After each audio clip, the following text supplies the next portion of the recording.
This is Jeffrey Sachs, editor of Tradition, with a new episode of our podcast. Visit traditiononline.org to see our many digital offerings, gain early open access to our print journal, or, most important, to subscribe to Tradition and guarantee you never miss a single issue. Find Tradition Journal on Facebook and give us a like to keep updated with all of our new content. Yisroel Ben-Porat is a PhD candidate in early American history at the Graduate Center of City University of New York, where he's writing a doctorate on the Puritans' use of the Hebrew Bible as a political text.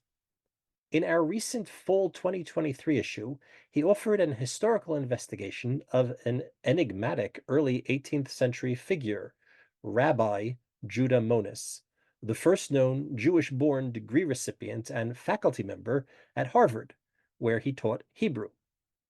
Monis converted in advance of his faculty appointment, but seems to have maintained a complicated relationship with the Judaism he left or tried to leave behind. I spoke with Ben-Porat about this little-known chapter, and as you'll hear, it opens up very many questions about American Jewish identity, politics, anti-Semitism, and even current events and conflict on the Harvard campus and the halls of Congress, in ways Ben-Porat could not have anticipated when he authored the essay months ago. Protestant Rabbi, The Conversion of Judah Monis in Colonial Massachusetts, is now available open access at traditiononline.org. And now, here's my conversation with Yisroel Ben-Porat. In 1722, a crowd gathered on Harvard Yard or some other spot on that august campus, which, gentle listener, you may be aware has been in the news of late. And this crowd gathers to witness the conversion of an enigmatic, mysterious figure, quote unquote, Rabbi Judah Monis, a then 39-year-old figure who we are here to discuss with our friend Yisroel Ben-Porat.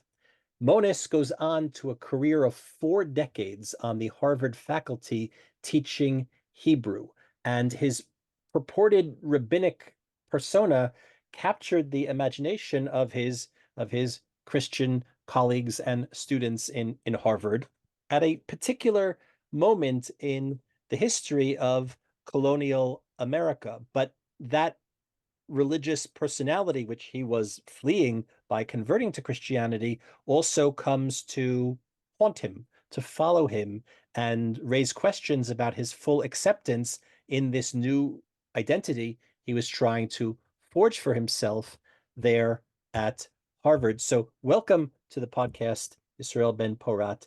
Tell us about this interesting character, who he was, what we know about him, what, as historians are always careful to point out, what we don't know about him, and how you came to study him.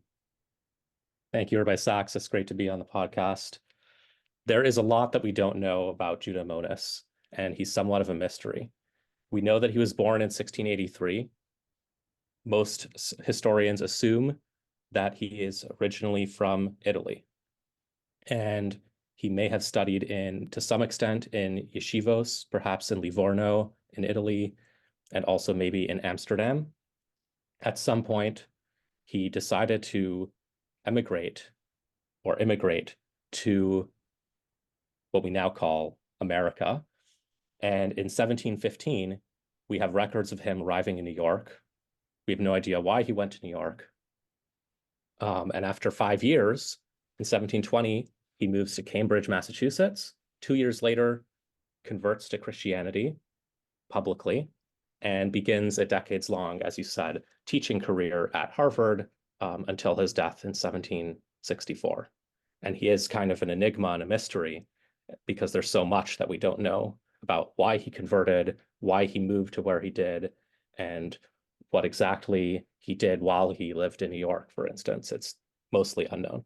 It's also seems, I gleaned from, of course, working with you and editing and reading your fine article, Protestant Rabbi, The Conversion of Judah Monis in Colonial Massachusetts, which is now, we should say, open access at traditiononline.org. It's also not clear to what degree he was, if at all, a rabbi, whether that was just some kind of honorific given to him because he was the token Jew or former Jew on campus, and in fact, to what degree he had a mastery of the Hebrew language and what level of the Hebrew language that he was teaching there at Harvard. But it's important for our listeners to remember or to learn that Harvard of the early and mid 18th century was a lot different than the campus that we know now, and which, of course, as I mentioned, has been in the news. We'll maybe come back to that in a moment. What was Harvard at this point in its history and in America's history?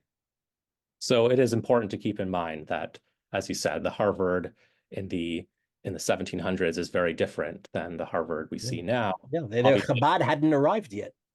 no Chabad, no anything really, no Jews at all. Not even there was not a synagogue in Boston until 1840. Mhm. That's much later than the story that I discuss in this article. Yeah, yeah. And Listeners, Harvard, listeners of tradition think, of course, that nothing's going on in Massachusetts until Rabbi Soloveitchik landed at Plymouth Rock, but there was something going on before then. But yeah, yeah, go on, go on. Harvard was originally founded in the 1630s to fulfill religious aims, to advance the mission of the Puritans to study divinity and scripture, and they emphasize the study of Hebrew, Greek, Latin, as well as philology. And it was essentially a training ground for future ministers and people who went on to work in the clergy. And Right, it's very different, obviously, from the Harvard that we see today, which is completely secular. right. So the teaching and study of Hebrew would have had an eye towards biblical Hebrew, with an eye towards encountering scripture, the Old Testament, as they would have called it, in the original. Exactly. Well, what do we know based upon the archival, documents that you cite in the paper? What do we know about his knowledge and mastery of Hebrew? So this is one of my primary contributions in my article, which is unpacking what seems to me an aspect of his identity that hasn't previously been discussed in the scholarship, which is his purported rabbinic identity. Now, I mentioned earlier that he moved to New York in 1715.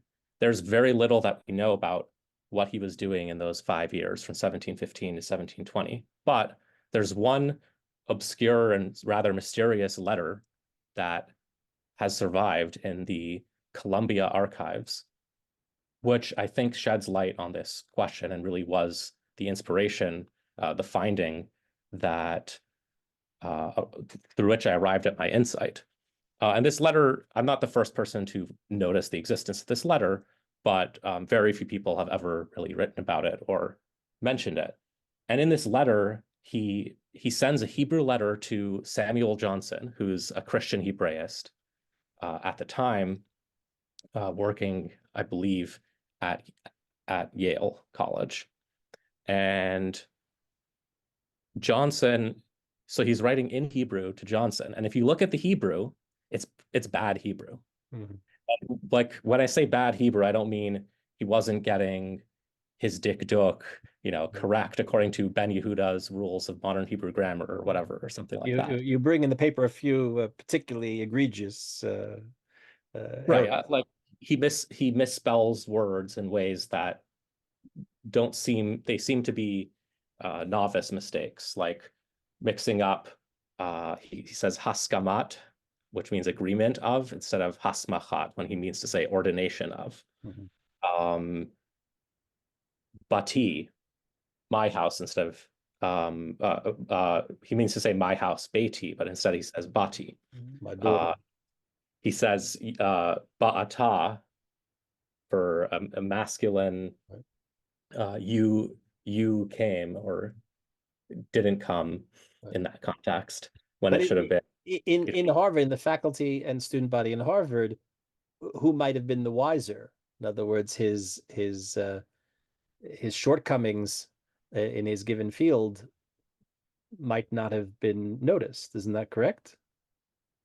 Exactly. He could have had a average or even below average knowledge of Hebrew, but in the context of colonial Massachusetts, where such skills are exceedingly rare and they may not have had the capacity to evaluate his skills, he could have marshaled that to essentially market himself as a rabbi, as a real, genuine rabbi, when he was not actually a real one. There's a newspaper report of his conversion that says that he commenced Maskil v'Navon in the Jewish academies of Livorno and Amsterdam. Now, it's not clear what Navon means in this context, but Maskil is actually, in Sephardic Jewish history, is a lower level sort of rabbinic title as opposed to Chacham, which is the highest level. As opposed, and as we don't mean here maskil, adherents of the Jewish Enlightenment. A little early for the Jewish Enlightenment Yeah, in it's important to 1720. point that out. But so, yeah, go ahead. And so he may have told them that was his title. And his publications actually have the prefix R dot, which presumably is short for rabbi. And in letters and correspondence, people refer to him as Rabbi Monis. Christians refer to him as Rabbi Monis. So it's both something that he is presenting himself as, and they are perceiving him as. Right. So in all cases, conversion or no, he's the first Jew, at least that we know of, who was both a degree recipient and a faculty member at Harvard, and one who, despite the Christians having thought had converted to Christianity, is still viewed very much as a Jew. So what do we know, or what do we presume about this conversion? How sincerely motivated it was by theological commitments, religious commitments, and how much of it was like so many other figures, in the United States and perhaps a little bit later in Europe. There were conversions for all types of purposes, for job advancement, for financial security, etc. What do we know or presume about his commitments? This is something that's debated in the scholarship, and perhaps scholars have at times projected their own biases onto this question. Some people speculate that, like you suggested, that he converted in order to get the job at Harvard, that it was somehow a condition of employment. And the fact that he began teaching shortly after he converted is perhaps one reason why scholars suspect that. Others suggest that we know that he later married a Christian woman named Abigail Merritt, so perhaps he converted for romantic reasons. And others have suggested that maybe he converted because he actually believed in Christianity, that somehow through his study of sources, perhaps Kabbalistic sources, which we know that he dabbled in, that maybe led him to genuinely believe in Christian doctrine, and that he converted for genuine reasons. And some people have suggested more recently that maybe it's the wrong question to ask, because we can't really know what goes on in the heart of hearts of a person. After all, I could be talking to you right now in the present and still not know what's going on in your head. All the more so when you go back several hundred years, there's no way we can really understand what was going on in Judah Monis's head when he decided to convert. But I think it's pretty settled in the favor of saying that he genuinely believed in what he wrote, because if he didn't really believe it, if he was just doing it to get the job, I think he wrote and said way more than he needed to. It seems to me that he's completely disconnected from early American Jewry, and his writings are totally anti-Jewish, not anti-Jewish in like an anti-Semitic way, but anti his previous identity, trying to reject his previous identity. He published pamphlets trying to show how Jewish sources support Trinitarianism and support Christian doctrine. And all that to me suggests that he really believed what he was writing. So this brings me to a question, frankly, a question that I had when we received the paper, and a question I'm sure some of our readers have. Tradition, as you know, is in Journal of Orthodox Jewish Thought, although that's fairly widely defined, and we publish material that's meant to be original scholarship, but which is somehow meant to sit at the intersection of scholarship and the lived life of our Jewish community. Why is it reasonable for us to publish a 22-page paper in our fall issue on this apostate. Curious as he is, enigmatic as he is, what do we today, as spiritual, religiously committed individuals, what do we have to gain from the encounter with this particular story and this particular life, and the piece of research that you very admirably put together and put forth in our pages? It's an excellent question that is certainly worth grappling with. I,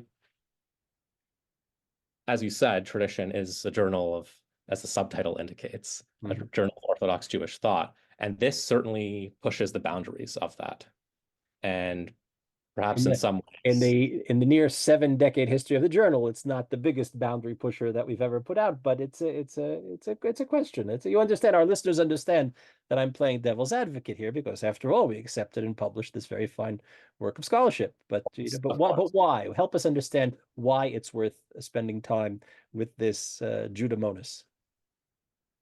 I mean, this is a question that I think is a much larger question, which is what actually counts as Jewish thought.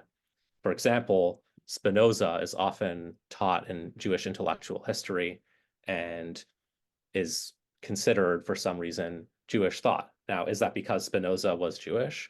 What makes is Jewish thought just thought that's produced by Jews, or is it within a certain kind of right? So I'm not here to weigh in on that question. But in Spinoza's case, aside from the fact that Spinoza, of course, always considered himself a Jew, does not convert.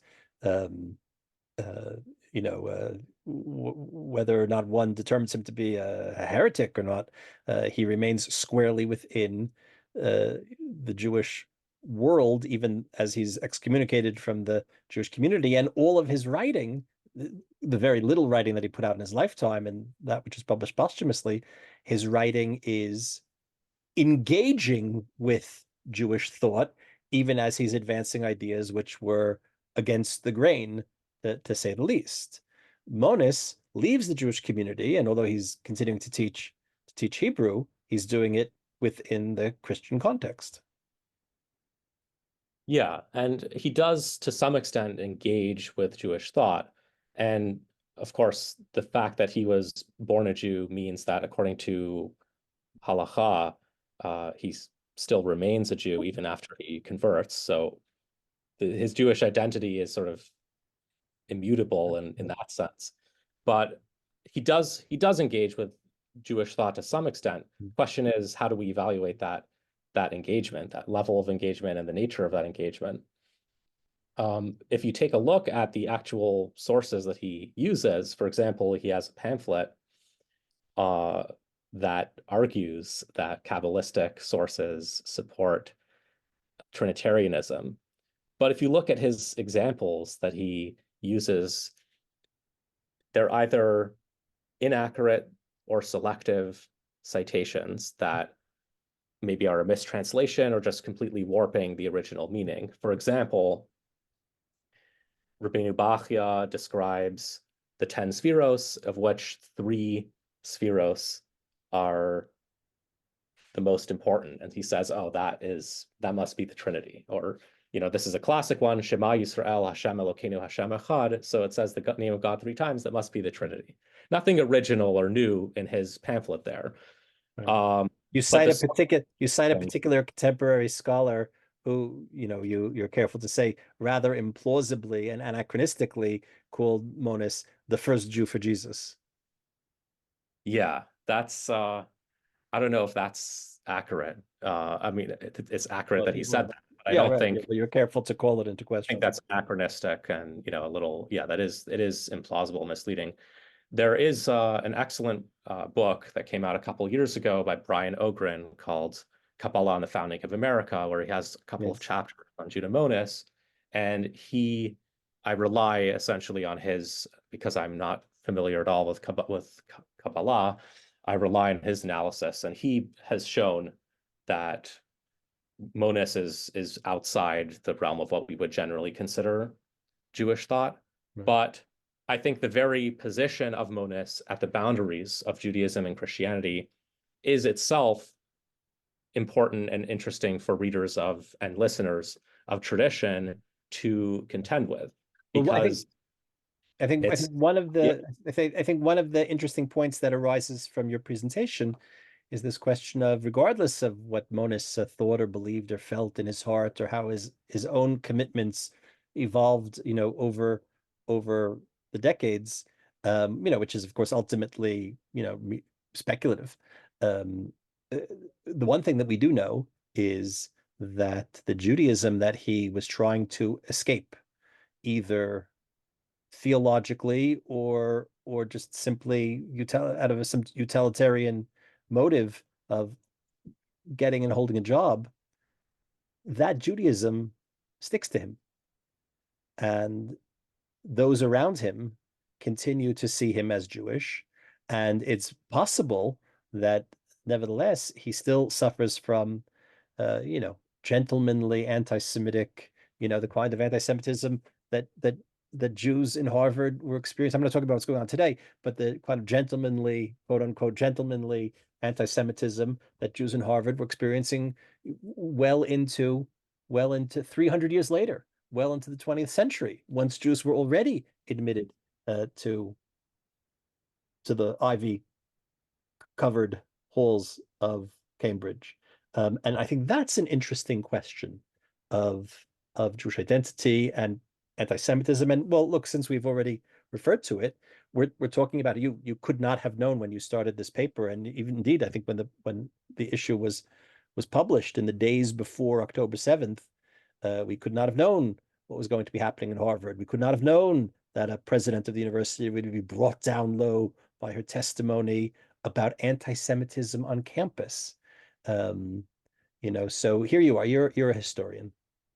You're nearing the end of your doctoral studies. You're putting out, what I think we all acknowledge is interesting scholarship, but scholarship, from what you've written for us in tradition and what you've written elsewhere. People should follow you and your activities. You seem to thank be you. somebody who's interested in, what it all means for our life, our lived experience as Jewish people today. So how do you kind of put all these things together? What do we imagine Monis would be thinking about the congressional hearings and the uproar on campus, if he could even imagine such a thing from his 18th century location? It's kind of a tragic story in a sense, because there's this man who gives up his Jewish identity, right? He tries to move on from it, and he tries to integrate into a new community, into an academic center, academic culture. And no matter what, as you said, his Jewish past continues to haunt him. And he's always, even as he has taught for decades, he's always the converted Jew. He's always Rabbi Monis.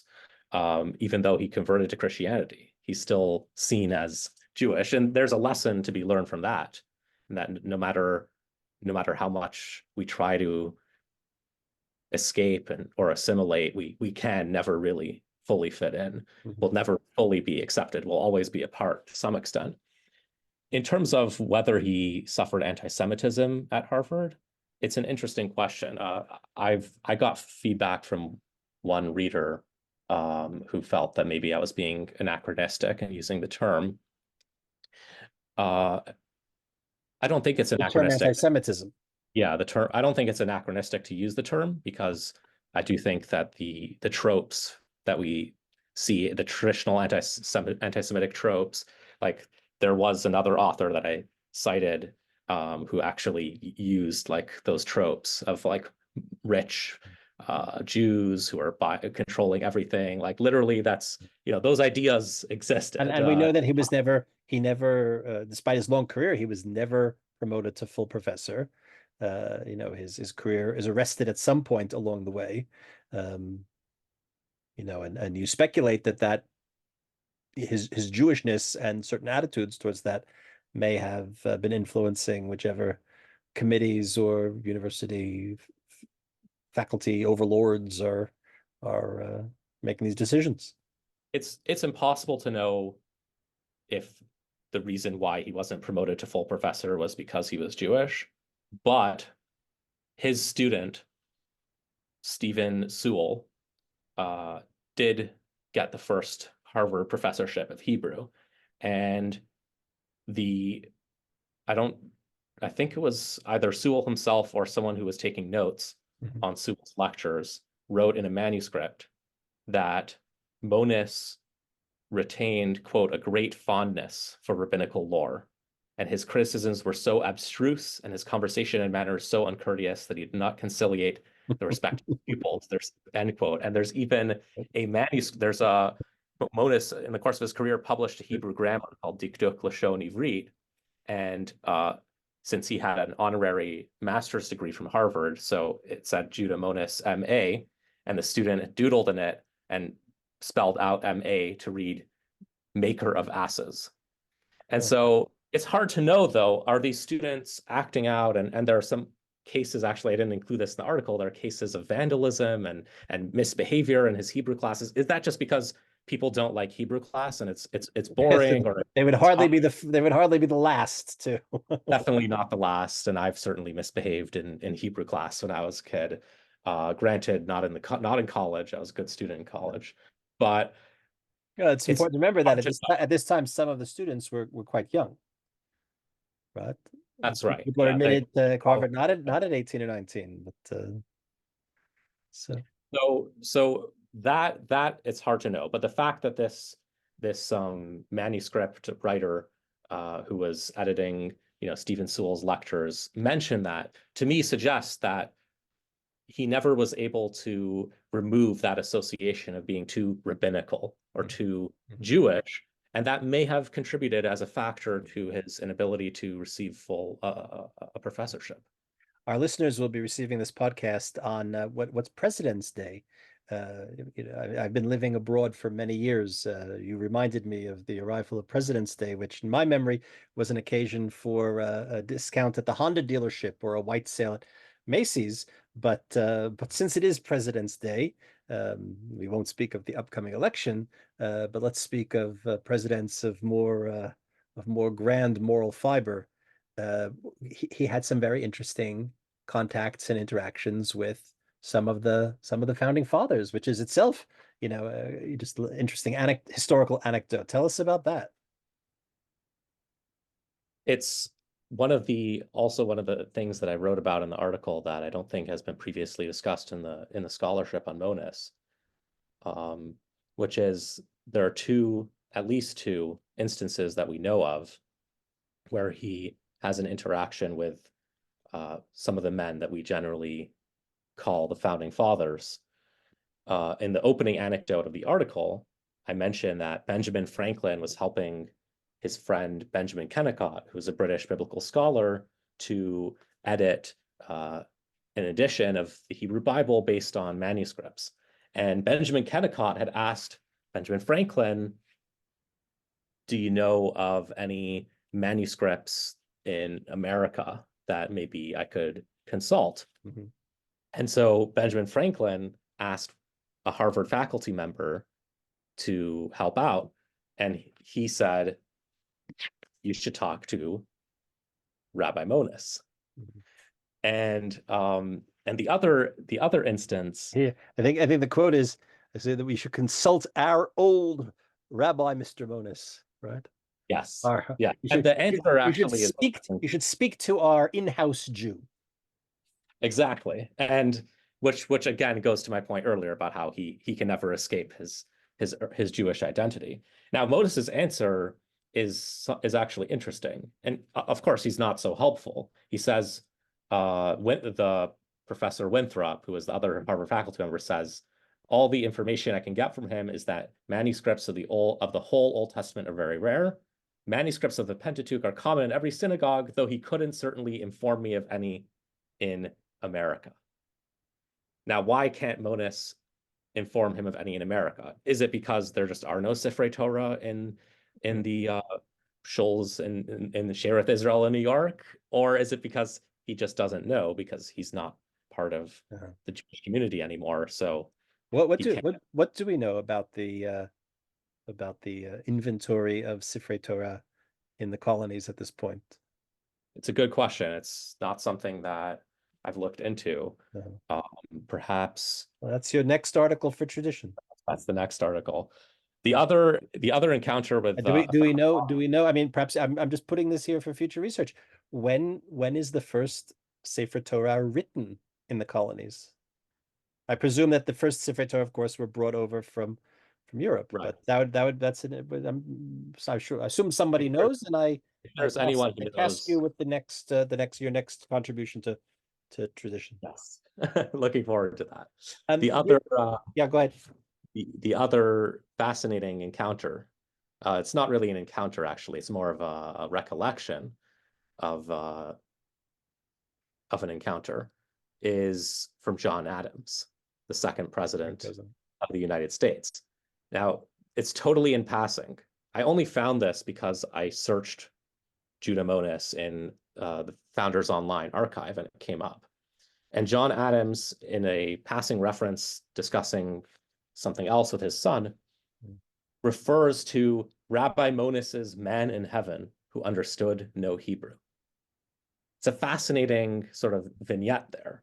Now, Adams, we know, graduated from Harvard in the 1750s when Hebrew was still required. So he As presumably had studied with Monis. So he must have been a student of Judah Monis. Mm-hmm. And in his evaluation, Monis was, like I claimed, not such a great Hebrew scholar. The thing is, Adams is not really in a position to make that claim because Adams himself is no Hebrew scholar. He had some fascinating correspondence with Thomas Jefferson about where he was interested in. Much later. He says, I think, if I recall correctly, he says that you need the life of a Methuselah, to read the corpus of rabbinic literature. Right. But he himself didn't really ever study the language in a serious way or to try to produce any scholarship in it. So That it's not clear where he got that, evaluation. I have no specific figure in mind, but those of us that have spent enough time in university classrooms, know that we're standing in front of people who know much more than we ever will, but we can usually tell the difference between the people who really know and those that are one chapter ahead in the textbook. You know expertise when you see it, and someone who's kind of making it up a bit as he goes along and covering up for his shortcomings at the same time, whether or not we ever achieve, even that dilettante level of expertise in the discipline. So it's possible the students really, really could tell that this teacher. This goes beyond the fact that there are, of course, many brilliant scholars who are, lousy pedagogues and are tortured for that in the classroom, despite the level of their knowledge. So, and there are many excellent scholars who don't get full professorships correct, for all tenure. types of reasons, and anti-Semitism is just one of them. We're living at I think, an interesting moment in the American Jewish world, maybe even the American Orthodox Jewish world.